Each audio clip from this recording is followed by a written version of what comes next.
Oke, semoga sudah terlihat. Selamat pagi menjelang siang, ini udah jam 11. Ya, pagi M- Pak.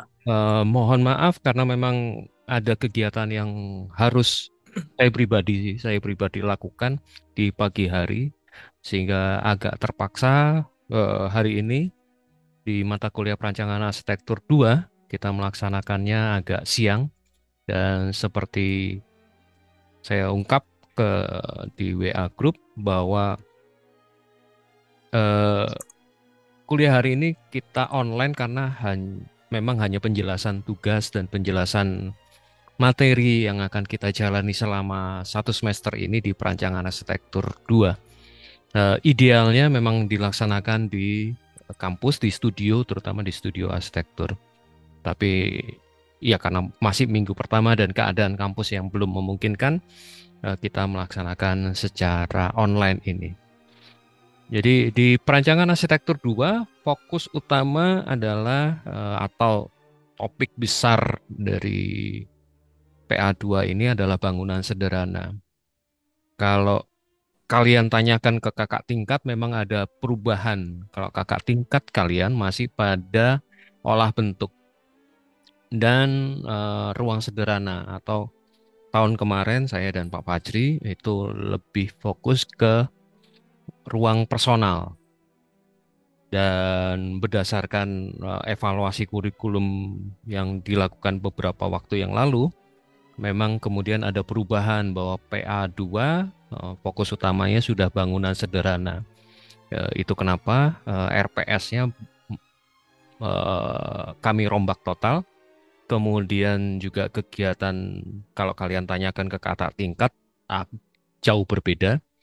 Karena ruang personal sudah kalian lakukan di PA1, tugas-tugas setelah ujian tengah semester. Jadi yang Anda bikin booth, ada bikin stand dan segala macam itu sebenarnya adalah tugas di PA2 di tahun kemarin. Terbagi menjadi ruang kerja personal dan ruang publik, tapi lebih ke personal. Artinya kemudian yang diadopsi adalah yang booth kemarin. Oke, itu penjelasan singkat bahwa memang kemudian PA2 ini merupakan kelanjutan dari PA1 dan nanti akan berlanjut di PA-PA berikutnya sampai ke PA6 dan kemudian PA7 yang berkaitan erat dengan tugas akhir nanti. Di PA1 kalian sudah mencoba atau sudah melakukan, karena di studio ini tidak hanya teoritiknya aja, tidak hanya konseptualnya saja, tapi juga kalian melakukan kerja tangan. Jadi skillnya juga diperhatikan karena memang di prodi arsitektur core utama atau inti dari pembelajaran di jurusan arsitektur di seluruh, bahkan di seluruh dunia ya, itu adalah studio perancangan arsitektur, atau kalau di kita disebut dengan perancangan arsitektur karena studio itu tempatnya. Dan itu tidak hanya melatih analisis, tidak hanya melatih konseptual, tidak hanya melatih berpikirnya, tapi juga skillsnya. Di PA1 sebelum UTS kalian melakukan olah bentuk, atau kalau kalau kalian googling itu olah Dwimatra dan Trimatra itu yang kalian selesaikan sampai ke ujian tengah semester di PA1. Setelah itu kemudian ada ruang dengan aktivitas sederhana. Satu aktivitas utama yang kemudian mempengaruhi ruang. Di sini kalian sudah mulai belajar tentang aktivitas apa itu besaran pergerakan manusia di dalam aktivitas tersebut dan efeknya sampai ke perabot. Ini yang kemudian dilanjutkan di PA2. PA2 terbagi menjadi 2 kasus. Kasus pertama adalah bangunan sederhana yang fungsional. Itu akan kalian lakukan dari awal eh, pertemuan kedua nanti, pertemuan ketiga, minggu ketiga. Itu kalian sudah mulai bangunan sederhana fungsional. Apa itu bangunan sederhana fungsional nanti akan penjelasan berikutnya. Dan kemudian setelah ujian tengah semester, kalian akan menghadapi bangunan sederhana juga, tapi fokus pada bentuk. Oke, bangunan sederhana fungsional mudahnya sebenarnya melanjutkan apa yang sudah kalian lakukan di PA1, terutama di mengolah aktivitas. Kalau di PA1 setelah ujian tengah semester, kalian fokus pada satu aktivitas. Di PA2 sebelum UTS, kalian akan menggabungkan beberapa aktivitas di dalam satu kelompok terkecil, katakan yang kemudian kami coba angkat adalah rumah tinggal dengan bapak, ibu, dua orang anak. Jadi itu minimal. Dari aktivitas-aktivitas yang kalian akan identifikasi, kalian akan bertemu dengan besaran ruang, kalian akan ketemu dengan standar, kemudian akan diwujudkan diskematikkan di dalam bubble diagram yang kemudian dari bubble diagram diwujudkan atau diimplementasikan ke dalam sebuah denah. Dan apa itu denah dan segala macam itu ya kenapa nanti ada di tugas 1 kalian akan fokus ke denah. Apa itu denah, apa itu tampak, apa itu potongan. Mungkin di menggambar arsitektur juga akan kalian mendapatkan hal yang sama. Jadi di PA2 ini akan terkait dengan mata kuliah yang selevel yang kalian dapatkan di semester 2 ini. Kemudian bangunan sederhana terutama di kreativitas bentuk ini akan kami ajak kalian untuk bermain-main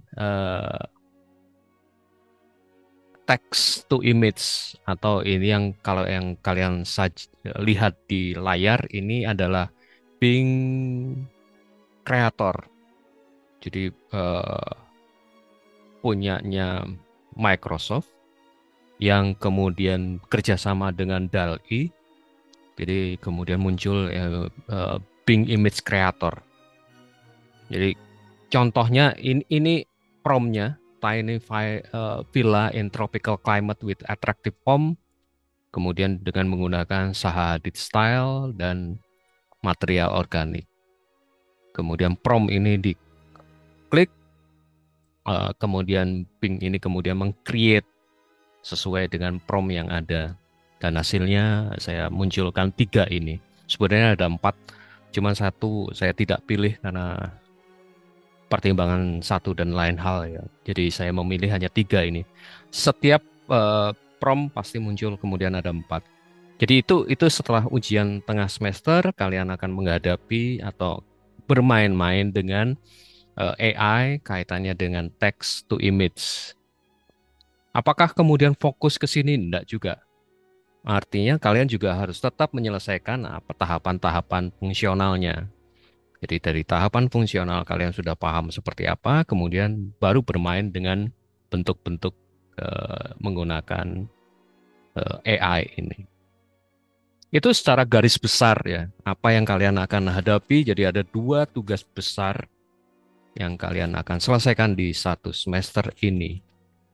1 rumah sederhana dengan seorang bapak, ibu, dan 2 orang anak. Aktivitasnya apa, dan besaran rumahnya juga tidak terlalu besar. Kalau nggak salah saya di RPS itu 60 meter persegi maksimal dengan luas tanah 100 meter persegi. Kalian coba mengidentifikasi. Setelah itu beres, kalian paham fungsional apa itu kegiatan, kita melangkah ke mungkin secara kegiatan, secara aktivitas jauh lebih sederhana dibanding rumah, tapi pendalamannya atau titik fokusnya adalah kemampuan kalian untuk mengolah bentuk dibantu dengan AI. Tahapan-tahapan berpikir, tahapan-tahapan bekal teoritiknya akan kalian dapatkan di mata kuliah teori dan metode perancangan arsitektur yang kebetulan juga diampu oleh dosen-dosen yang juga mengampu PA2. Jadi sebelum UTS, kalian akan bertemu dengan Bu Rizka.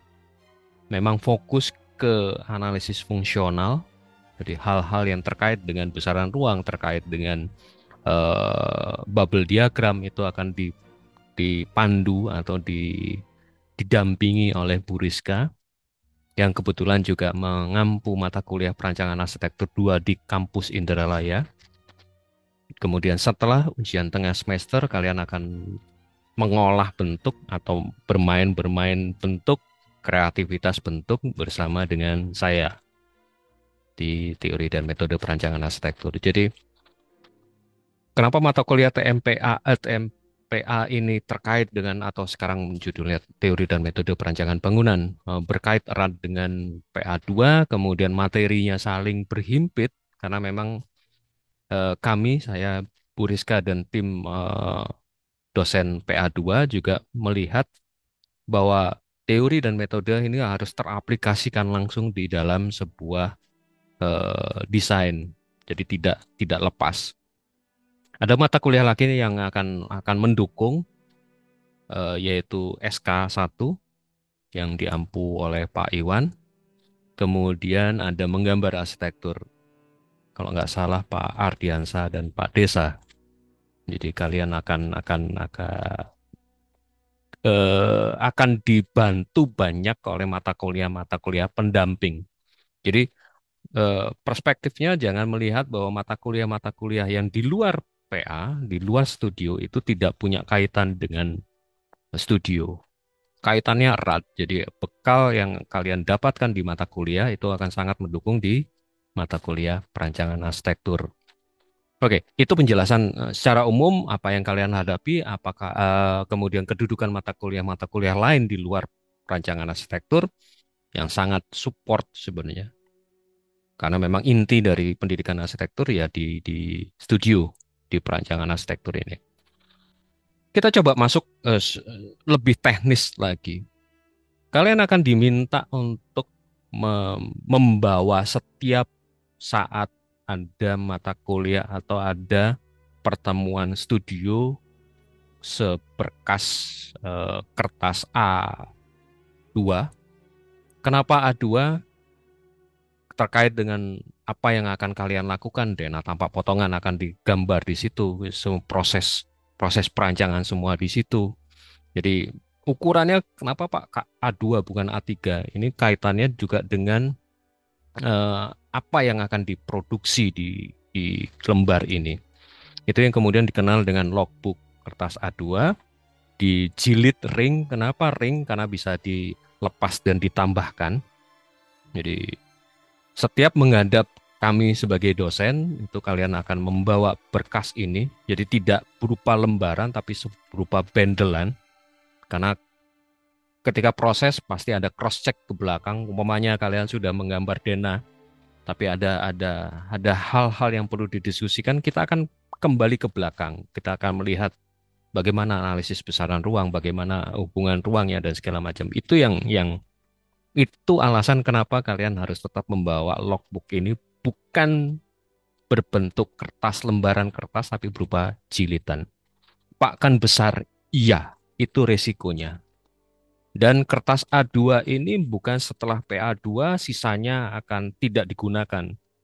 Kertas A2 ini akan sekalian gunakan bahkan sampai tugas akhir. Tugas akhir juga tetap kami akan meminta logbook berupa bendelan ring ukuran A2 ini. Jadi apa yang kertas sisa itu tidak pernah akan sisa di studio. Mungkin nanti di tugas akhir mungkin kertas sisa A2 itu mungkin ada, tapi kalau di tahapan sekarang selama kalian masih kuliah di prodi arsitektur, kertas lembar A2 ini tetap akan kalian gunakan. Dan kertas ini tolong diberi cover dengan karton yang cukup tebal, terserah karton apa, saya tidak menentukan apakah pakai karton coklat atau segala macam. Tapi yang penting adalah diberi identitas. Karena sering saya masih temui, bahkan sampai di tugas akhir itu ada logbook tanpa identitas. Itu menyulitkan kami. Kemudian logbook itu akan berisi dua hal. Proses eh, proses mendesain, jadi coretan, asistensi segala macam dilakukan di logbook ini. Kami akan cukup rajin, saya dan Pak Fajri itu cukup rajin untuk mencoret-coret di logbook ini. Jadi kita tidak akan pakai kertas lepasan gitu. Karena proses proses studio itu justru kekuatannya pada proses asistensi, proses dialog antara mahasiswa dan dosen pendamping. Kemudian itu proses ada di logbook. Kedua, produknya. Jadi produk hasil kalian menggambar, kalian menganalisis itu juga dilakukan di kertas yang sama, di bundle yang sama. Kemudian logbook disusun secara kronologis, jadi lembar pertama sampai lembar terakhir itu sebenarnya kedudukannya ya dari minggu pertama sampai minggu terakhir, sampai ke UAS. Namun pada saat tertentu, katakanlah pada saat UTS atau UAS, berkas produk final, gambar finalnya mungkin diletakkan di bagian depan. Itu sekedar untuk mempermudah penilaian saja, dan prosesnya ditempatkan di belakang dari produknya. Itu kenapa pakai jilid ring, bukan jilid yang paten gitu, sehingga bisa ditambah, dikurangi, dipindah dan segala macam. Bagian proses itu juga menjadi indikator atau menjadi salah satu pertimbangan kami dalam sebuah penilaian produk baik di UTS maupun di UAS. Jadi kekuatan di studio dan di jurusan arsitektur juga justru pada prosesnya, bukan pada produknya. Kami tidak melihat produk akhir berdiri sendiri kemudian kami nilai, tidak. Tapi bagaimana kalian berproses melakukan transformasi dari kalian tidak tahu menjadi paham dan mampu melakukan desain. Itu justru menjadi tolak ukur utama dalam sebuah penilaian di produk perancangan arsitektur ini.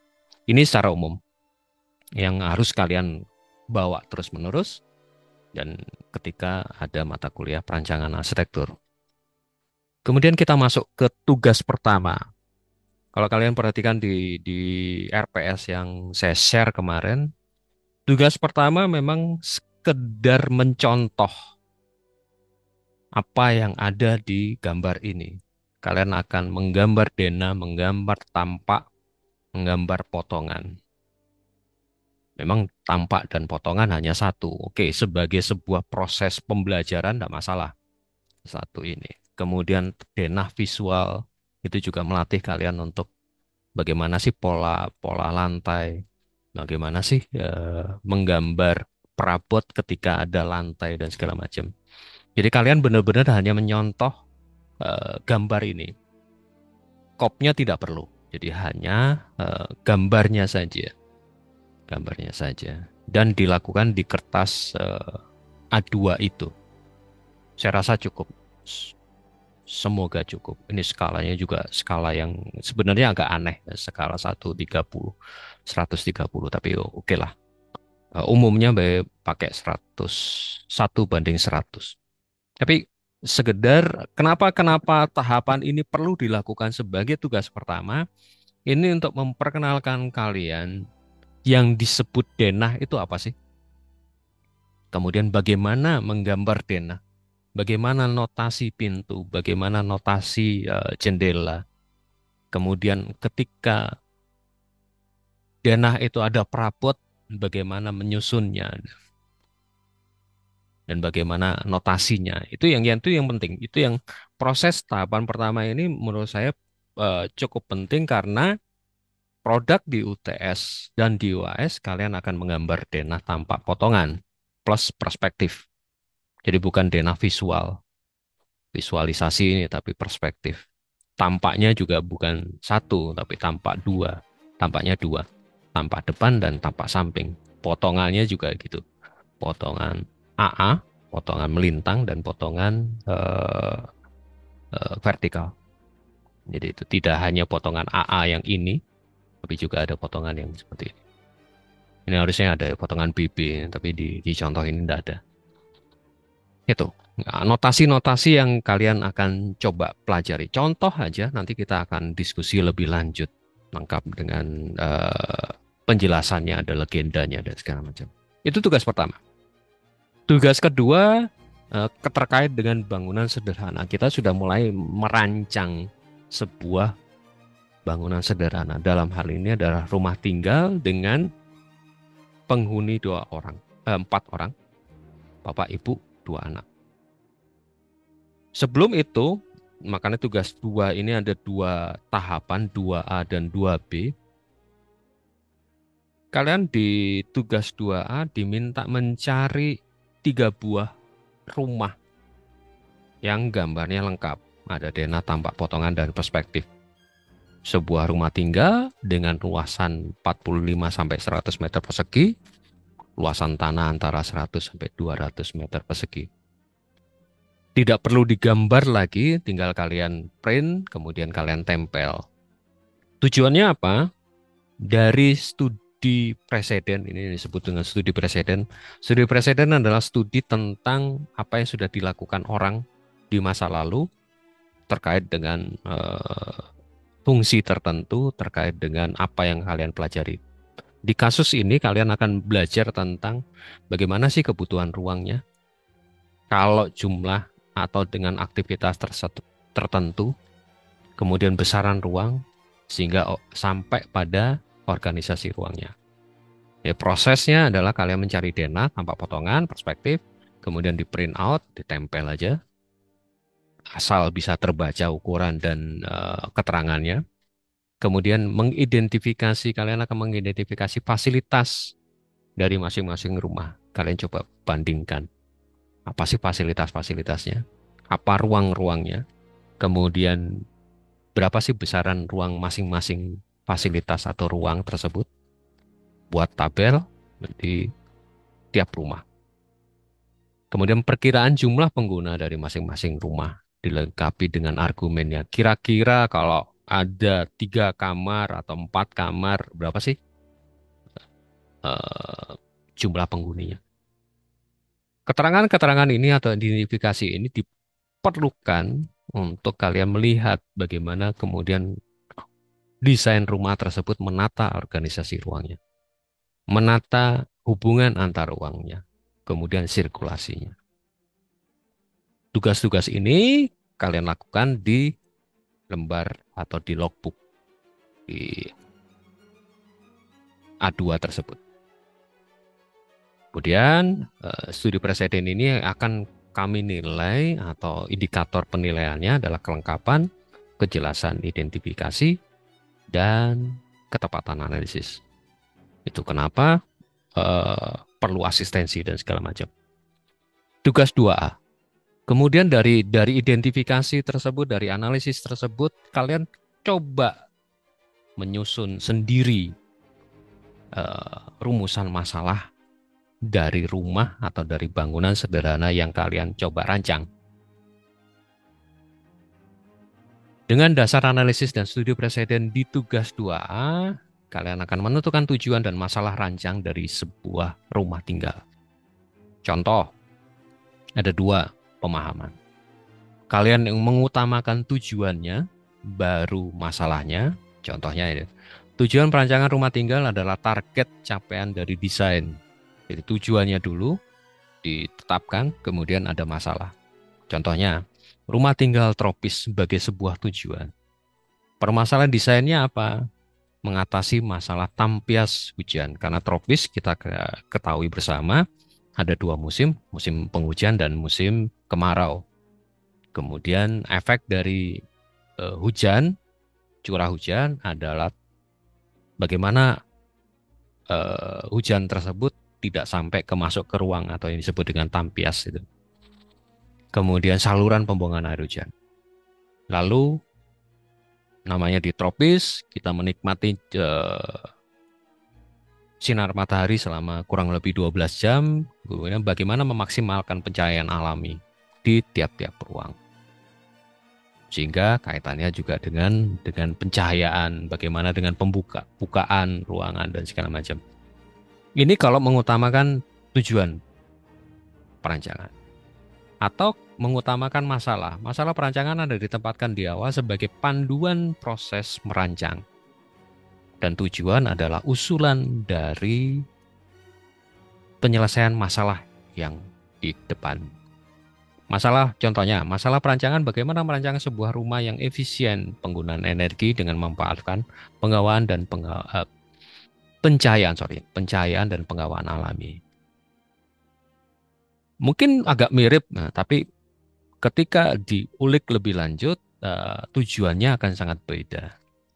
Tujuan perancangannya terkait dengan penghawaan dan pencahayaan alami menggunakan cross ventilasi sebagai sebuah penyelesaian dari masalah penghawaan alami. Kemudian mendapatkan sinar matahari semaksimal mungkin sehingga tidak memerlukan pencahayaan buatan di siang hari. Nanti saya betulkan di RPS. Kembali lagi dikerjakan di logbook dan segala macam. Ini tujuan dan masalah perancangan ini sebagai panduan kalian untuk melakukan analisis. Tahapan-tahapan ini akan dijelaskan secara detail kaitannya teoritiknya, metodenya di teori dan metode perancangan. Aplikasinya dilakukan di perancangan arsitektur atau di studio. Seperti kalau keadaannya seperti ini, maka penilaian di teori dan metode perancangan dan perancangan arsitektur itu kita bisa saling join. Satu produk akan dinilai dari 2 mata kuliah karena memang saling terkait. Jadi apa itu analisis fungsional akan dijelaskan secara detail di teori dan metode perancangan bangunan, dan di RPS sedikit sudah kami munculkan di beberapa panduannya. Setelah analisis fungsional, kalian dapat besaran ruang, kalian dapat bubble diagram, skematiknya, segala macam. Dari analisis-analisis tersebut, kalian mulai merancang denahnya. Setelah denah beres, kalian merancang tampaknya. 2 buah, tampak depan dan tampak samping, skala 1/100. Kemudian perspektifnya dulu. Kenapa perspektif dulu baru potongan? Supaya dapat gambaran atapnya dulu. Kalau di semester-semester atas pasti akan diminta denah atap. Baru setelah denah atap ada potongan. Potongan jumlah 2 buah, potongan horizontal dan vertikal skala 1/100. Notasi juga disertakan. Itu tugas pertama. Jadi produk dari tugas pertama selesai akan dipresentasikan atau produk akhirnya akan dinilai di ujian tengah semester. Perhatikan di tugas pertama sebelum UTS dan akan dipresentasikan di UTS, semua produk berupa gambar 2 dimensi. Jadi memang kaitannya dengan fungsional. Ini akan berbeda di tugas 2 yang lebih ke kreativitas bentuk. Seperti tadi saya sampaikan bahwa bangunan sederhana yang fokus pada ini orang lain nelpon sini lagi. Oke, udah. Oh, oke. Bocor sedikit nggak apa-apa. Jadi di tugas kedua setelah UTS memang fokus pada kreativitas bentuk, tapi bukan berarti kalian meninggalkan fungsional. Karena di tugas 8 melanjutkan, jadi berlanjut, kalian akan menganalisis fungsional. Ada analisis fungsionalnya.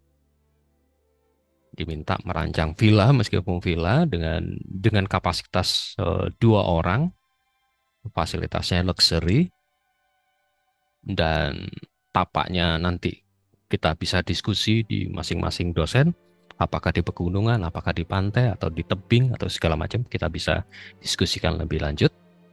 Karena nanti tapak ini akan mempengaruhi desain, mempengaruhi view, nanti kalian akan diperkenalkan sedikit tentang analisis tapak. Kenapa sedikit dan sederhana? Karena mata kuliah yang berkaitan dengan analisis tapak akan kalian perdalam di semester depan. Ada teori dan metode perancangan tapak di semester depan. Jadi di sini baru diperkenalkan sedikit kaitannya dengan view dan segala macam.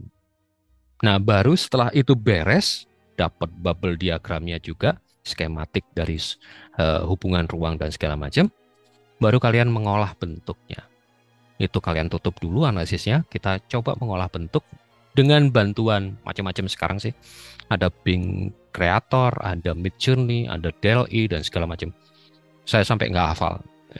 Kebetulan yang saya coba main-main itu di Bing dan Midjourney. DALL-E beberapa kemudian bergabung dengan Bing. Tapi DALL-E ini juga ada beberapa yang dikembangkan sendiri. Jadi lebih advance-nya ada di DALL-E, tapi yang mudah-mudahnya ada di Bing dan Midjourney.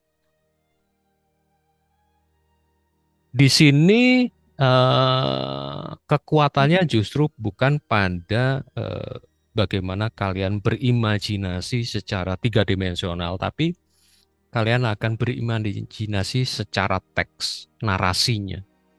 Semakin detail narasinya, semakin jelas narasinya, image yang dihasilkan akan semakin akurat. Sementara itu. Setelah itu, tapi image ini kan hanya image yang dua dimensi. Tahapan selanjutnya, kalian akan bikin studi massa.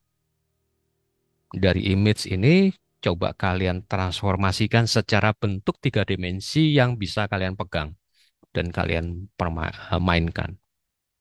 Pasti ada penyesuaian, pasti ada perubahan dari uh, image yang menggunakan AI ini ke dalam sebuah bentuk nyata.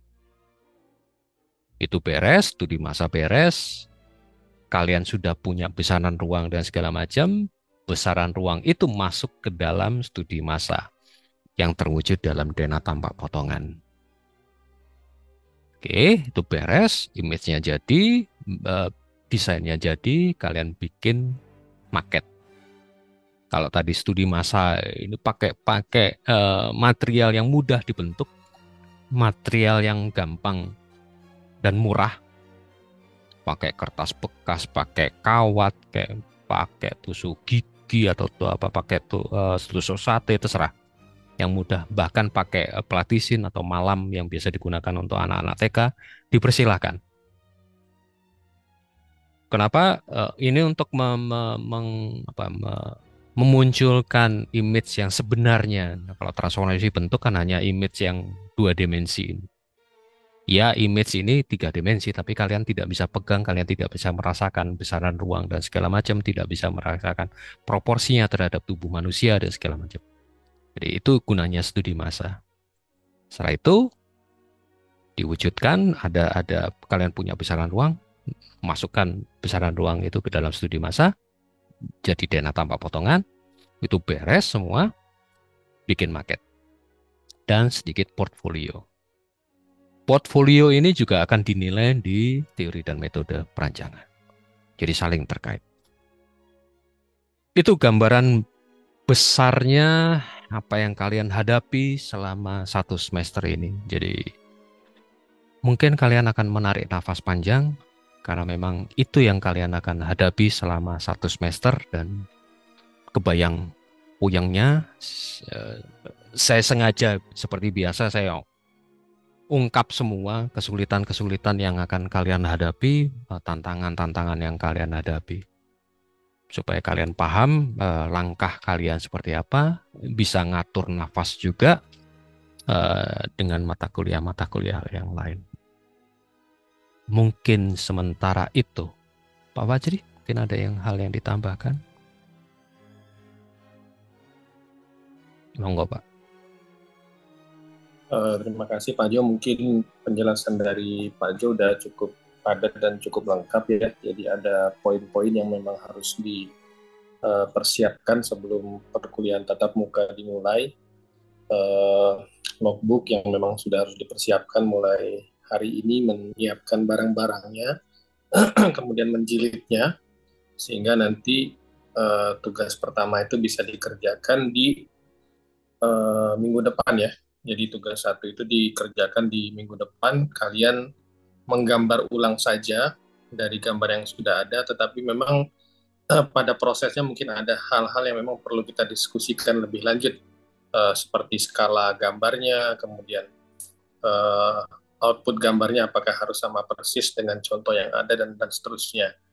Jadi eh, jadi itu saja mungkin dari saya untuk sementara. Mungkin saya persilakan dulu adik-adik yang sudah memperhatikan dari tadi. Mungkin ada yang unek-unek yang mau ditanyakan, mungkin Iya. Iya. saya persilakan. Oh ya, garis bawah lagi, dan ini mungkin agak tebal.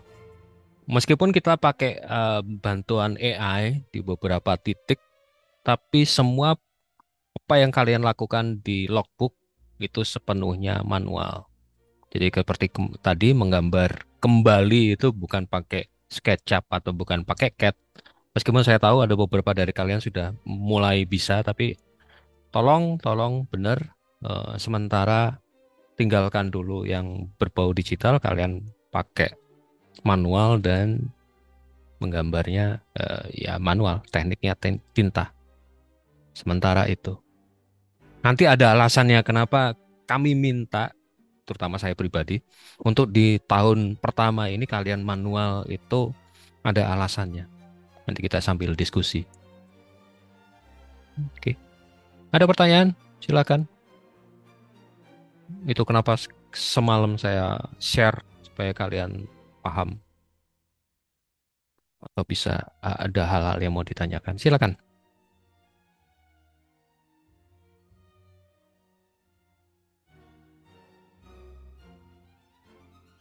Izin bertanya, Pak. Silakan, Gar. Buat tugas-tugas terutama yang di awal-awal yang tentang rumah tinggal itu lebih banyak untuk buat individu atau lebih ke kelompok, Pak? Tugas studio semua individu. Tidak ada yang berkelompok. Semua individu. Sependek pengetahuan saya, selama kalian akan menjalankan mata kuliah perancangan arsitektur, semua tugasnya tugas individu. Kecuali ada beberapa tugas kaitannya dengan survei lapangan, ada beberapa nanti di PA atas, itu nanti kalian akan berhadapan dengan lokasi real, juga bukan lokasi imajiner atau bukan lokasi berdasarkan Google Earth atau Google Street. Itu biasanya berkelompok, hanya untuk survei lapangan. Tapi semua produk segala macam individu. Prosesnya juga individu. Gitu, menjawab. Menjawab, Pak. Makasih. Terima kasih banyak. Itu kenapa saya bilang atur nafas, atur nafas. Sesuai dengan SKS-nya. 5 SKS kan naik dari 4 ke 5.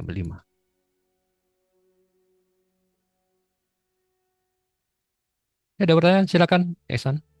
Izin bertanya, Pak. Yep. Untuk tugas di PA ini kan tadi Bapak bilang yang tugas pertama itu tidak pakai pop kan. Nah, itu untuk tugas berikutnya itu yang gambar memang tidak pakai pop juga ada atau pakai pop? Gimana Pak Fajri enaknya? Dibiasakan pakai kop atau kita fokus ke kontennya dulu? Ya, mungkin nanti saya pikir sih akan menyesuaikan dengan konteks tugasnya ya, karena ada beberapa nanti yang sifatnya gambar kerja atau gambar teknis, ada denah, tampak, potongan, dan seterusnya. Mungkin akan kita berlakukan penggunaan COP, karena memang kalau dari tahun sebelumnya sih, memang mahasiswanya agak kurang terlatih ya untuk membuat COP gambar, karena memang COP gambar juga menjadi salah satu aturan atau syarat dari Kementerian PUPR untuk gambar PBG saat ini. Tetapi kalau materinya yang sifatnya ilustrasi, mungkin nanti kita diskusikan lebih lanjut seperti yang analisis ya, analisis fungsional dan sebagainya mungkin tidak perlu kita buatkan COP nanti ya. Jadi sementara untuk gambar-gambar ya, jadi gambar denah tampak potongan itu nanti produknya pasti ada COP.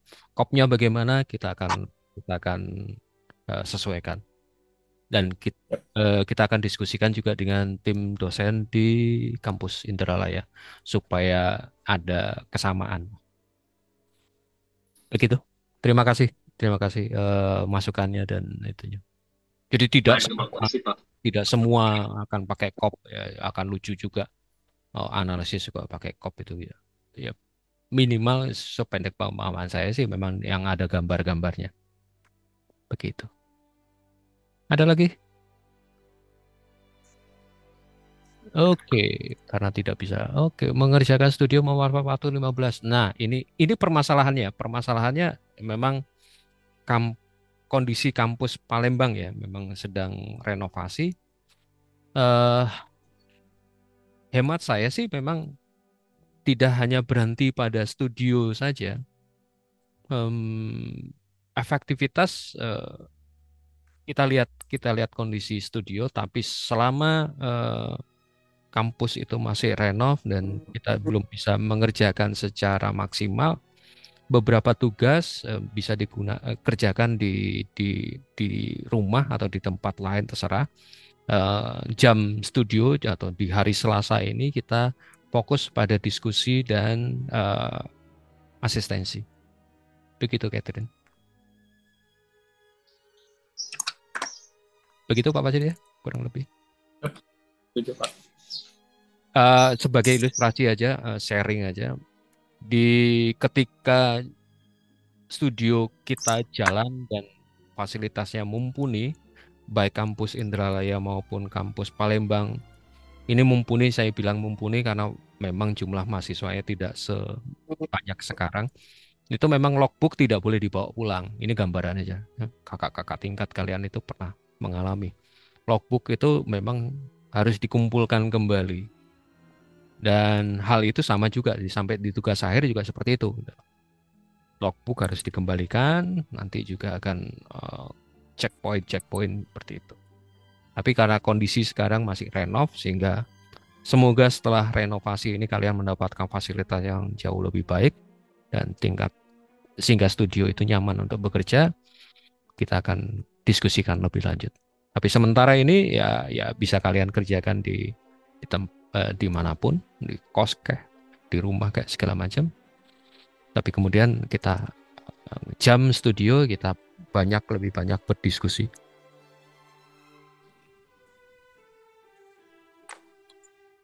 Ya mungkin tugas pertama bisa mulai dilakukan Pak Fajri ya minggu depan. Mungkin belum selesai, enggak masalah, tapi kita akan diskusi progresnya seperti apa kekurangannya dan segala macam. Begitu Pak Fajri. Sambil minggu depan akan ada penjelasan untuk tugas berikutnya. Begitu. Ya. Nanti saya share gambar JPEG-nya yang lebih jelas di WA Group. Semoga lebih jelas sih. Begitu Catherine. Yang lain silakan kalau ada pertanyaan.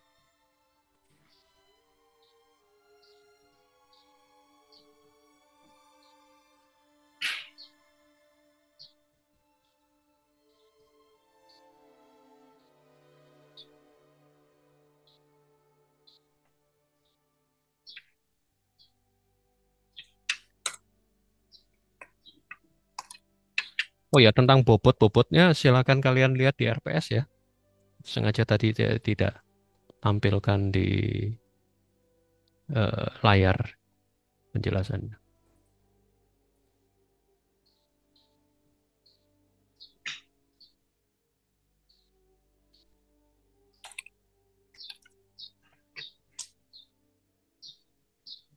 Ada lagi? Pak Fajri mungkin ada yang tambahkan? Mungkin perlu kita diskusikan secara teknis saja karena tugas pertama ini kan adalah menggambar ulang ya. Ya. Menggambar ulang gambar yang sudah ada. Kemudian gambar ini nanti akan kalian kerjakan di lembar kertas A2, which is ukurannya itu sekitar 59 kali 42 ya Pak ya. Ya. Kalau kita buat landscape, lebarnya itu sekitar 59, kemudian tinggi kertasnya itu nanti sekitar 42 cm. Karena ini penggambaran ulang, saya pikir sama kop-kopnya nanti digambar ya. Okay. Digambar semua. Kemudian mungkin yang perlu kita sepakati saja itu mungkin di sisi skala gambarnya, karena skala gambarnya memang agak unik ya, skala 1:130. Memang agak jarang memang sebetulnya digunakan. Tetapi karena kertasnya itu adalah kertas A2, kalau kalian buat gambar denah skala 1:100 itu sepertinya agak terlalu kecil nanti gambarnya berada di tengah-tengah kertas A2 kalian. Karena tinggi rumahnya itu kalau kita lihat di gambar itu 15 meter 20 cm, kemudian lebarnya itu sekitar 13 meter ya, tapaknya ya. Bentar, Pak, saya Jadi kalau di screen aja supaya jelas. ya itu. Jadi ukuran denah rumahnya atau side plan rumahnya atau tapak rumahnya itu ukuran tapaknya adalah 13 dikalikan 15,2. Ya. Tetapi itu tidak termasuk seluruh tanahnya sepertinya. Iya. Ya. Memang agak ini ya, kalau dia skala 1:100 berarti 13 cm dikalikan 17 cm ya. Lebih kurang ya. Jadi memang agak terlalu kecil untuk kertas A2. Paling kita buat menjadi skala 1:200 mungkin yang masuk akal mungkin, Pak.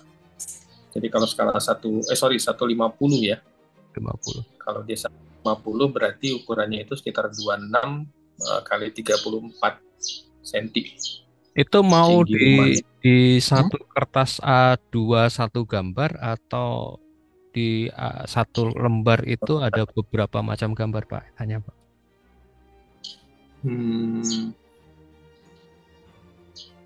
Sebaiknya.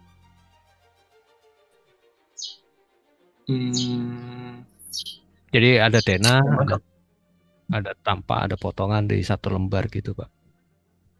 Gitu ya. Bisa juga kayaknya, Pak. Jadi ini satu lembar A2 lebih kurang seperti ini ya tampilannya. Iya. Yang ada. Kemudian ada kop 1 di pinggir gitu. Di pojok kanan gitu ya. Jadi 1:100 itu masih masuk akal gitu, Pak. Iya, 1:100 masih masuk akal ya. Sepertinya masuk ya. Iya.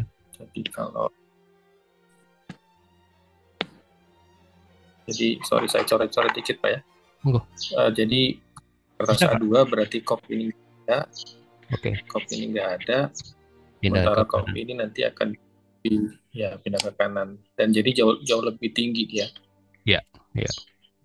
Toh ini kan juga paling dibagi proporsinya kan kayaknya bukan A2 ini kan, Pak. Dia lebih ke lebih bujur sangkar soalnya kan. Kalau A2 kan agak manjang dikit. Benar. A2 itu berapa? 59 ya rasanya. Lebar 59, tingginya lebih kurang sekitar 42 cm ya. Iya. 42 kali 59, benar, Pak? Ya, 42 kali 59 ya. Jadi gambarnya posisi landscape. Saya pikir gambarnya udah sekalian seperti ini aja mungkin, Pak ya. Ya, siap. Ya langsung gambarnya ya. Tanpa garis tengah dan segala macam. Ya, tanpa garis tengah.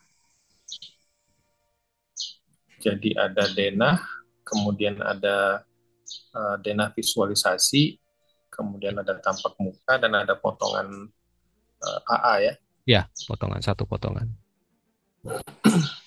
Benar-benar digambar ulang ya, gambar ulang seperti ini. Ya. Karena mereka sebenarnya juga belum mendapatkan pemahaman tentang potongan, Pak. Tapi ya kita gambar ulang lah apa adanya supaya nanti kita bisa diskusi.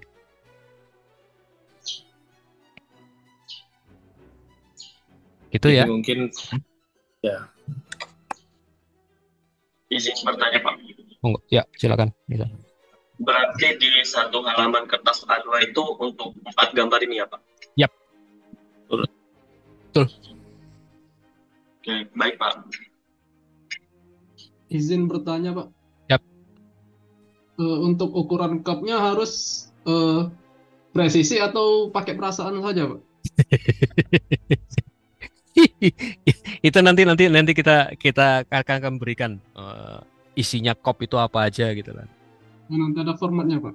Ya, ada formatnya. Nanti saya Terima kasih, Pak. yoi.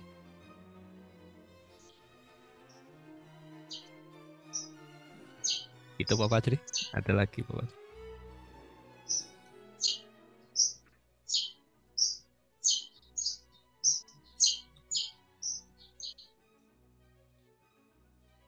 Nanti mungkin kita pakai format yang untuk tugas akhir ya Pak Fajri ya. Ada kan di itu. Boleh, Pak. Kopnya jadi pakai kop yang tugas akhir aja ya. Ya, nanti saya share.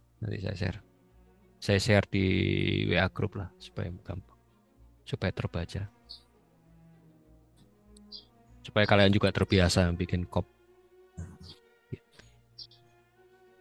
Oh, ini masalah tips ya. Beberapa dari saya juga mengalami. Beberapa dari kalian mungkin tangannya mudah berkeringat. Jadi kalau menggambar seperti ini hati-hati bener. Nah, tiba-tiba apalagi pakai tinta ya. Sebelum pakai tinta kan kalian pakai pensil. Jadi usahakan telapak tangan kalian itu dialasi pakai tisu gitu. Karena saya pernah mengalami menggambar pakai gini, pakai karton, nggak pakai tisu, polosan gitu, sudah kertas putih jadi coklat gitu. Setengah mati membersihkannya, mesti di high dryer dulu supaya kering baru bisa dihapus. Hapus pun akhirnya karena basah ya keluar bubuknya gitu. Jadi tolong diperhatikan karakter tangan kalian masing-masing gitu lah. Jadi seperti apa supaya kalian terlatih. Oh iya Pak, tentang tintanya apakah ada ketentuan? Saya kok agak ragu mensyaratkan untuk pakai Rapido, jangan dulu deh. Apa pakai apa? Ya minimal jangan pakai spidol yang apa sih ini? Snowman ini warnanya enggak ada sekarang kan tinta-tinta yang cukup bagus lah, lumayan. Nggak usah pakai Rapido, belum pakai Rapido. Rapido juga susah sekarang dapatnya. Kalian tahu lah. Gitu. Ada lagi mungkin yang ditanyakan?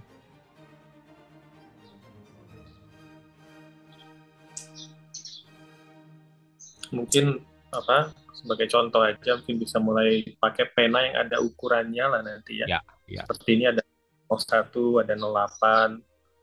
Untuk merek bebas saja, tapi minimal sudah tahu bahwa tinta pena itu ada yang tebal, ada yang tipis dan sebagainya. Karena nanti akan sangat pengaruh pada hasil gambarnya ya. Kalau gambarnya flat satu ketebalan pena, nanti memang dari sisi kualitas gambar memang terlihat berbeda sekali dengan gambar arsitektural yang lengkap.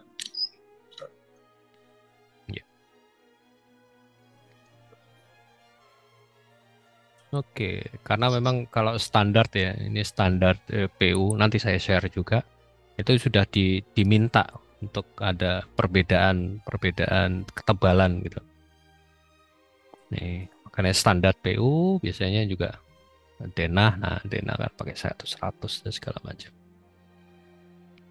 Denah 100, 200, 100, 150 tadi yang seperti yang disebut Pak Fajri tadi.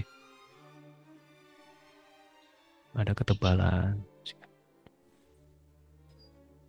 Begitu. Ada yang ditanyakan? Silakan.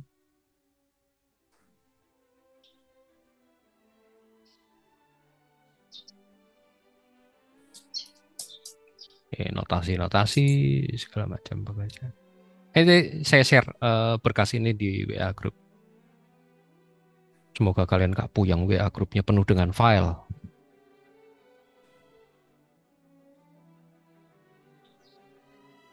Silakan.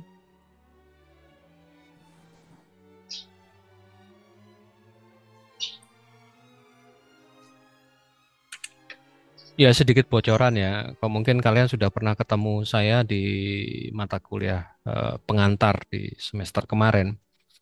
Karakter saya dan Pak Fajri itu kurang lebih sama. Artinya kalau kalian tidak bertanya, kami kan akan diam. Karena kami bukan dukun yang tahu segala apa yang di otak kalian. Jadi nggak usah ragu untuk bertanya.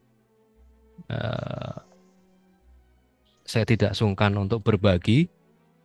Pak Fajri juga seperti itu juga. Jadi kalau kalian ada hal yang sulit, ada hal yang bingung, itu nggak usah sungkan untuk bertanya, apalagi terkait dengan tugas di studio ini.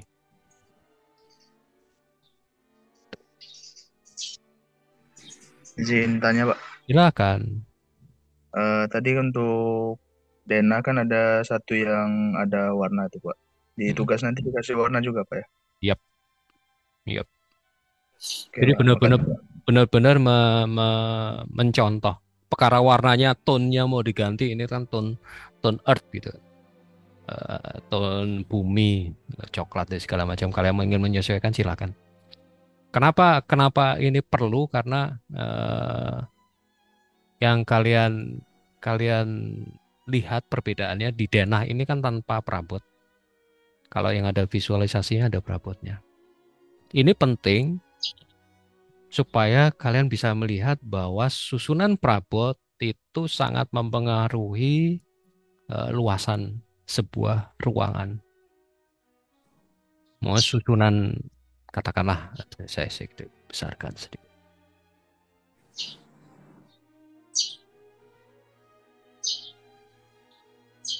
Oke. Katakanlah tempat tidur ini kalau posisinya horizontal akan berbeda banget ukurannya. Ruang makan, ruang TV ini, kenapa ruang TV ini diletakkan di tengah, ini kan kaitannya dengan sirkulasi menuju ke dapur dan segala macam. Itu ya. Itu kenapa di tugas juga nanti kalian akan diminta sebuah denah lengkap dengan perabotnya, karena tidak bisa lepas perabot itu dari sebuah desain denah. Semoga ukuran mobilnya keren benar. Ini sampai saya temukan di tugas akhir ada ukuran parkiran itu 2 meter kali 5, 2 meter kali 4 mobilnya minta mobil yang khusus gitu, mobil yang kecil-kecil. Normalnya kan 3 meter kali 5 rata-rata itu. Itu ya. Silakan, ada yang ditanyakan lagi? Oke, di chat. Pola lantai bisa bebas. Pola lantainya silakan. Jadi yang penting adalah ini perabot, ini kemudian cara visualisasinya. Jadi untuk yang denah visualisasi agak sedikit dibebaskan warna dan pola lantainya. Apa enak ya lihat pola lantai seperti ini? Sama sih.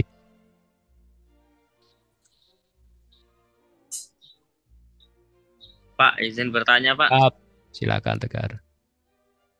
Untuk teknis penggambaran gambar teknik khususnya Dena itu apa harus sesuai standarnya? Misalnya dindingnya berapa senti terus ditambah plester dan hedge plasternya dan lain-lain itu apakah memang harus sesuai dengan standar atau yang penting terlihat bahwa itu dinding aja, Pak? Karena ini skalanya 1/100 ya. Kalian tidak akan bisa mampu melihat ketebalan plesteran yang hanya 2 cm. Kecuali kalau detail 1/10, 1/20 itu baru kelihatan ketebalannya. Kalau 1/100 sependek pengetahuan saya 15 cm. Benar Pak Fajri ya? 15 cm untuk ketebalan dinding. Itu udah bersih. Jadi lengkap dengan plesteran dan aciannya. Gitu ya.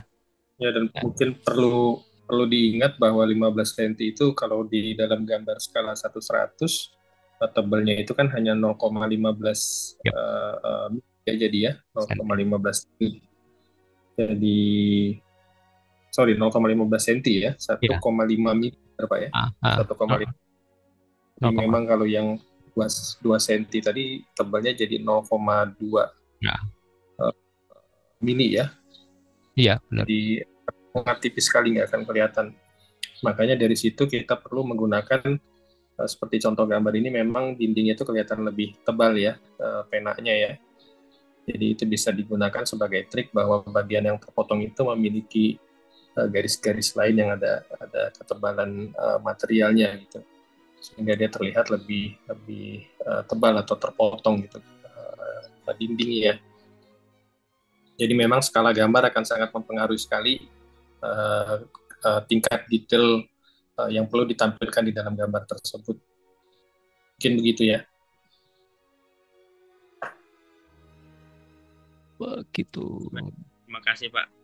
Lengkap. Itu kenapa di sini akan disampaikan juga. Jadi silakan dibaca-baca dulu gambar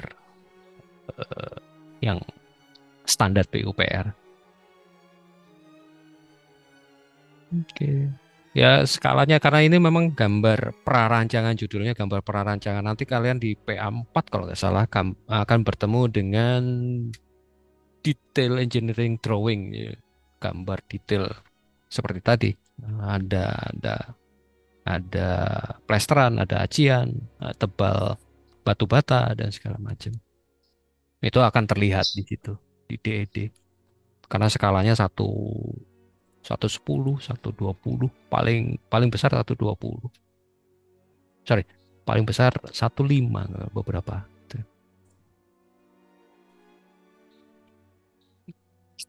Itu. Ada lagi?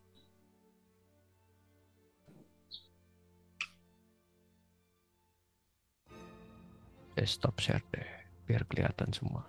Ada lagi pertanyaan?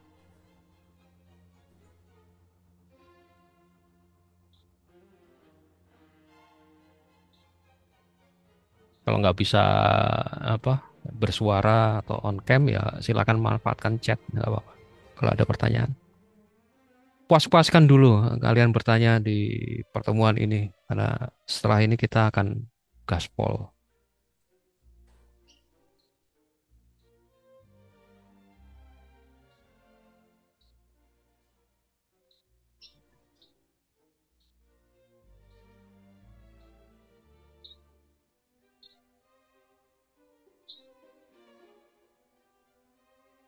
Jadi, minggu depan kita akan bertemu muka. Semoga kondisi kampus Palembang sudah lebih membaik. Kita akan diskusi tentang ini. Kalian sudah mulai menggambar mulai sekarang sih. Bikin logbooknya, mulai menggambar dan segala macam. Sehingga diskusi di minggu depan sudah kita bisa jalankan terkait dengan gambar dan segala macamnya. Oh ya, sambil saya begitu. Udahkah?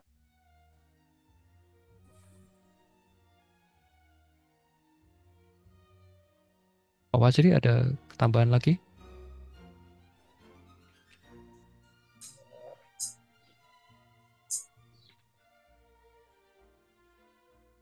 Sementara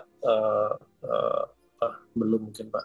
Hanya ini aja mungkin ya Pak, materi dari mata kuliah menggambar arsitektur akan sangat berpengaruh sekali sebetulnya dengan tingkat kemampuan kalian dalam mengimplementasikan atau teknik Anda menggambar denah, karena memang menggambar denah secara manual itu butuh pengetahuan dan juga kemampuan untuk mengaplikasikannya ya. Dan memang kami berdua tidak memberikan materi mata kuliah tersebut kepada kalian, tetapi memang seperti yang Pak Jo bilang tadi, kalau masih ada yang memiliki kendala, misalnya Pak gimana sih cara gambar menggunakan penggaris dan sebagainya, ya baiknya sih bertanya sekarang ya, supaya kita bisa diskusikan. Syukur-syukur masukan dari kami bisa membantu Anda untuk mempermudah gambar tersebut. Kalau lihat gambarnya sebetulnya kayak terkesan serem ya, kalau kertas A2 itu ya, terkesan mengintimidasi gitu. Kalau belum pernah menggambar kertas A2 itu terkesan besar gitu. Kalau dari kertas A3 dan loncat ke kertas A2 itu emang loncatannya cukup banyak gitu ya, 2 lembar kertas A3 digabungkan jadi satu. Tetapi memang dalam menggambar secara manual itu memang ada trik-trik yang bisa kalian gunakan sebenarnya, terutama trik-trik menggunakan penggaris dan juga cara menarik garis tersebut, sehingga pekerjaan menggambar ulang tersebut harusnya tidak memakan waktu yang lama gitu, sehingga bisa kalian kerjakan dengan baik. Sebetulnya di YouTube juga banyak ya, dari video-video atau tutorial untuk menggambar ulang denah dan sebagainya secara manual, mungkin begitu. Jadi memang hal tersebut perlu dilatih, mungkin gitu Pak. Oke, siap. Di semester ini kalian dapatnya komunikasi arsitektur ya? Ya, oke, Komars. Menggambar dulu siapa ya? Pak Fajri ya? Bukan, Desa. Pak Desa sama Pak Adi. Oke. Pernah diminta gambar Dena? Ngecek aja sih. Pernah Pak. Dena perspektif ya? 1 titik hilang, 2 titik hilang gitu ya? Iya. Oke. Ya, tinggal diimplementasikan di PA2 ini.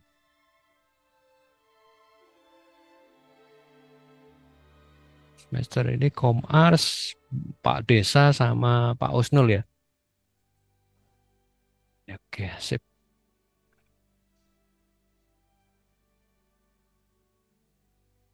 Itu ada lagi yang mau didiskusikan, ditanyakan? Ya jeleknya online ini kayak gini, kita akan kebingungan itu sebenarnya. Idealnya studio ya tatap muka, idealnya itu. Sambil dicoba gitu Pak ya Iya, gambarnya. sambil dicoba, sambil tapi ya kondisi lah, kondisi. Iya. Kita harus tetap bergerak apapun kondisinya. Oh ya, sekali lagi semester ini mungkin jujur ya, kalau buat saya pribadi agak cukup berat, bukan karena kalian bertemu saya dengan total 11 SKS Pak, mereka ketemu Pak. PA2, sejarah selektur, teori dan metode. Jadi cukup puyeng. Bukan hanya itu, tapi semester ini saya sudah merasa meskipun ini baru minggu pertama, semester ini akan sangat-sangat pendek.